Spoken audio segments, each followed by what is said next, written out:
এটা চলে গিয়ে মিরপুর স্টেডিয়াম, মিরপুর 2 স্টেডিয়াম। হ্যাঁ, তো এখান থেকে যাচ্ছিলাম, এর মধ্যে দেখলাম যে ভালো কাজের হোটেল। হ্যাঁ, তো এই ভালো কাজের হোটেল এদের খাবার যে বিতরণ, এখানে সিস্টেমটা একটু বলি।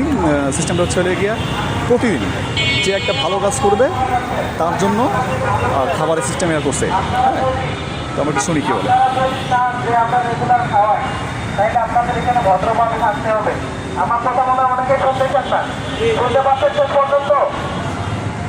আজকে আমি এখানে ফাইনাল কথা বলে দিচ্ছি, আপনারা যদি চান যে আমরা রেগুলার এখানে খাওয়াবো, আপনারা রেগুলার এখানে খাবেন, তাইলে আপনাদের এখানে ভদ্রভাবে থাকতে হবে।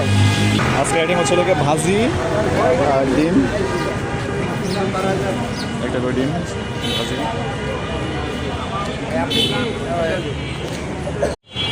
ভাই তো জি বলুন। আমাদের এটা মূল ফান্ডটা আছে, আমাদের মেম্বার আছে প্রায় 3500। তারা প্রতি মাসে 300 টাকা করে দেয়। ওনাদের আমরা ডেইলি 10 মেম্বার বলি, কারণ প্রত্যেক দিন 10 টাকা করে, মাসে 300 টাকা হয়।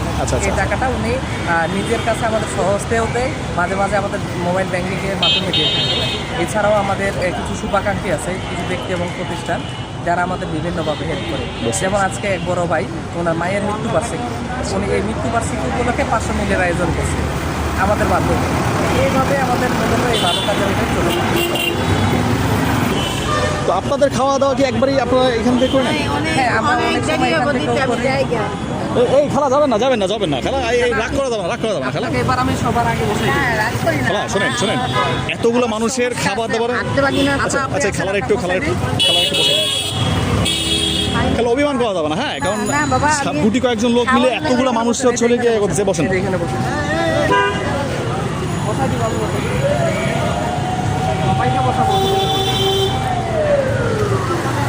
যাই হোক, অনেকেই হয়তো কি বিভিন্ন শ্রেণী পেশা মানুষজন আসতেছে, তো আসলে হয়তো ওনার সময়ের উপর একটা এগুলা তো আমাদের প্রতিদিন আমরা অভ্যস্ত। অনেকে এরা করে, যেমন শুক্রবারের দিন এমন হয় যে অনেক মানুষ দেরি করে আসে, গালাগালি করে আবার খাবার পাইলাম না।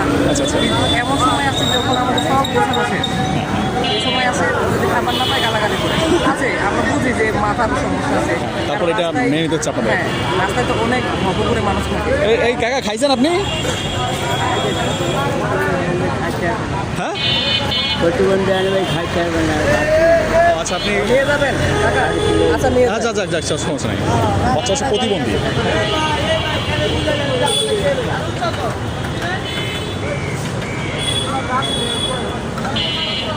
তো এরপরে হচ্ছে গিয়ে সেকেন্ড ব্যাচের যারা আছে তারা চলে গিয়ে সেকেন্ড ব্যাচ। এই লাইনটা হয়ে গেলে পরের ব্যাচটা চলে সামনে আসবে। আপনি এইভাবেই প্রচেষ্টা করেন, তাই না? যখন লোক বেশি হয়ে যায়, মানে যখন অনেক মানুষ চলে আসে, মানে এখানে আসে মানে অনেক রিক্সা। আর এটা হ্যাঁ, মিরপুর সাইডটা তো এই সাইডটা পাশে হচ্ছে এক নাম্বারে অনেক মানে অসহায় ভবঘুরে থাকে। ওনারা ওই যে মাজারেও অনেকে আবার ওইখান থেকে এখানে চলে আসে। এটা আপনার কাছে কি মনে হয়, মানে দিন যাচ্ছে এটা যত পাবলিসিটি হচ্ছে তত আসলে লোকের সংখ্যা বাড়তেছে? আমাদের এক সময় যখন এখানে শুরু করি তখন আমরা 200 মিলের আয়োজন করতাম, এখন 300 মিলের আয়োজন করা লাগে। তারপরও মাঝে মাঝে শর্ট পড়ে যায়। ফিউচার তো মনে হচ্ছে যে এটা আরও 500 বার হয়ে যাবে সামনে। হ্যাঁ, ইনশাল্লাহ, যদি আমাদের ডোনেশন বাড়ে, তারপর হচ্ছে এখানে মানুষের উপর নির্ভর করে যে মানুষ বাড়তেছে, আমাদের অতিথিরা বেশি আসতেছে, সেক্ষেত্রে আমরা মিল তখন বাড়াই দিই।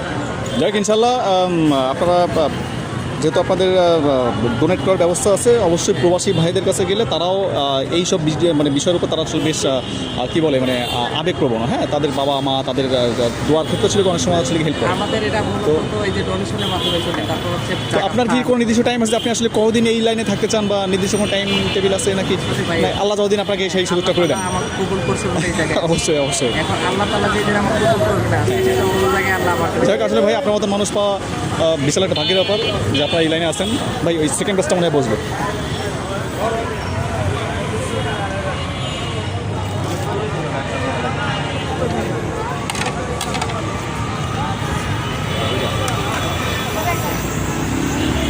আপনারা যারা থেকে মানে দ্বিতীয়বার খাবেন, দ্বিতীয় বেশি আপনারা একটু অপেক্ষা করেন, ওনারা উঠে যান, তারপর আমার সময় বসে যাবেন। খাতা কালো মিলে বসে যাবেন, আজকে যেহেতু দেরি উঠে